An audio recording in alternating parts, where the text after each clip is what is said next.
Assalamu alaikum wa rahmatullah.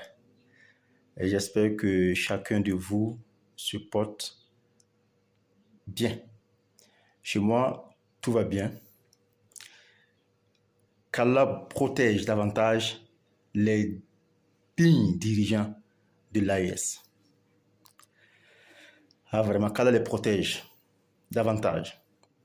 J'ai suivi avec attention et admiration l'entretien du président nigérien, son Excellence, le général Abdourahmane Tchani.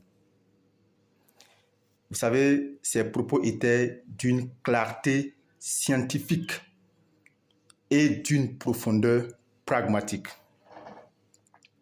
Avec des preuves irréfutables, il a exposé l'implication de l'Occident, plus particulièrement de la France, dans le financement et l'armement des groupes terroristes pour semer le chaos dans le Sahel et affaiblir notre alliance des États du Sahel, l'AES.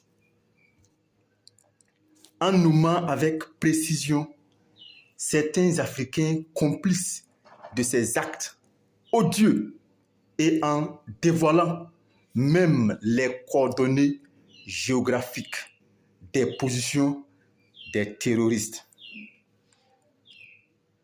Vous savez, le président Tchani a démontré qu'il est un homme de terrain, un homme proche de son peuple et pleinement engagé dans la défense de l'Afrique.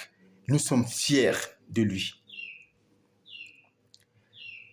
Le général Tchani a brillamment rappelé l'historique tragique des peuples africains victimes de la balkanisation impérialiste. Non, c'est un 10, comme on le dit d'habitude. Mais une vérité demeure. Les ennemis les plus féroces de l'Afrique sont souvent des Africains eux-mêmes. Ce sont ces présidents corrompus, assoiffés de pouvoir et empreints de la trahison comme héritage qui permettent aux puissances étrangères de piller notre continent, de piller nos richesses. Le Bénin, la Côte d'Ivoire, le Nigeria et d'autres pays dirigés par des suppôts du néocolonialisme servent de base arrière au terrorisme pour imposer le retour de l'ordre impérialiste que la France souhaite et prône. Vous savez, ces dirigeants traîtres ont sous-estimé l'éveil de conscience des peuples africains. Ils se fourvoient car le réveil de notre continent sera leur tombeau politique.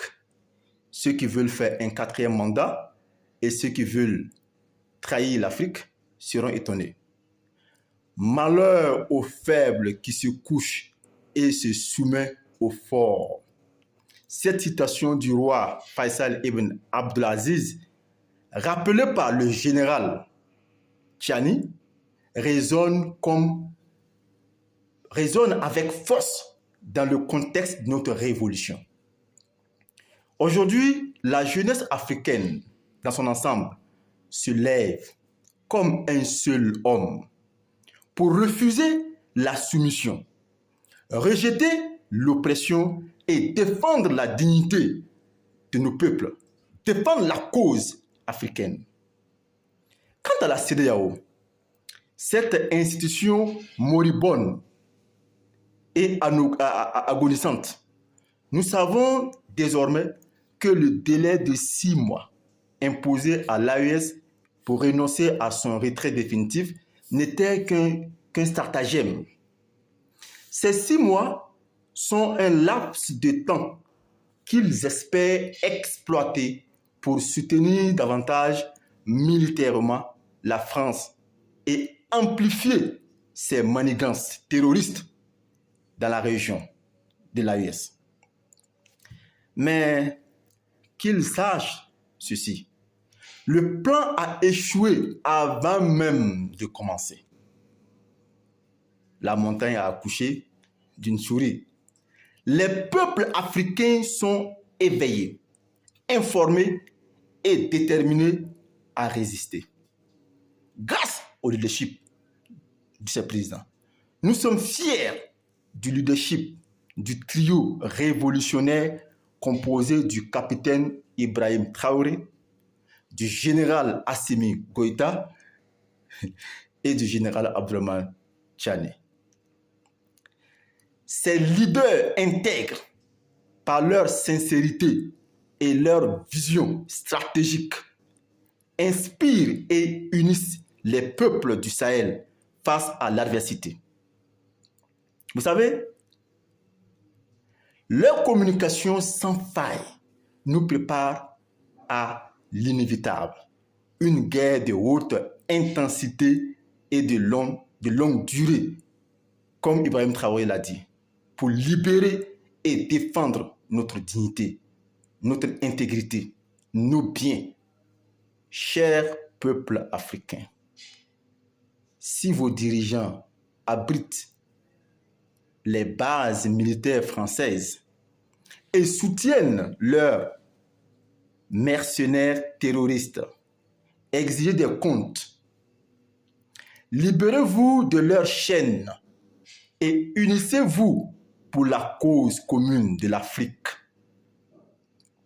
d'une Afrique libre et souveraine.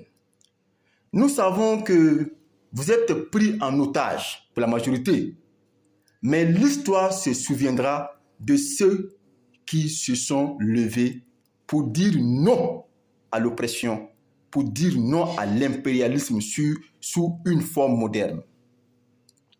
À la France, nous disons ceci: votre temps est révolu. Vous ne pouvez plus gagner cette guerre contre la dignité africaine. Persister dans cette voie mettra uniquement en péril vos propres citoyens vivant sur nos terres. Vous devez noter cela. Notez cela. L'heure est venue pour vous de quitter l'Afrique ou de faire une collaboration saine. Enfin, nous appelons de nos vœux la création rapide d'une armée unifiée de l'AES. Nous attendons avec impatience la nomination de généraux et d'officiers de l'AES pour coordonner nos efforts et renforcer notre force militaire commune. Car, plus que jamais, l'union fait la force et l'Afrique unie est invincible. Vous faites déjà des efforts. Nous savons que vous travaillez ensemble, très bien coordonnés, très bien organisés, mais prenez en compte nos suggestions. Cela contribuera à rendre encore les choses plus plausibles et plus efficaces. La patrie ou la mort, nous vaincrons. Excellente journée à vous. Merci et partagez ce message pour que nos frères, sœurs africains et tous ceux qui sont des partisans de la bonne gouvernance, de la libération de l'Afrique, du combat pour la dignité et l'intégrité du peuple africain puissent écouter. Excellente journée à tout le monde. Merci bien.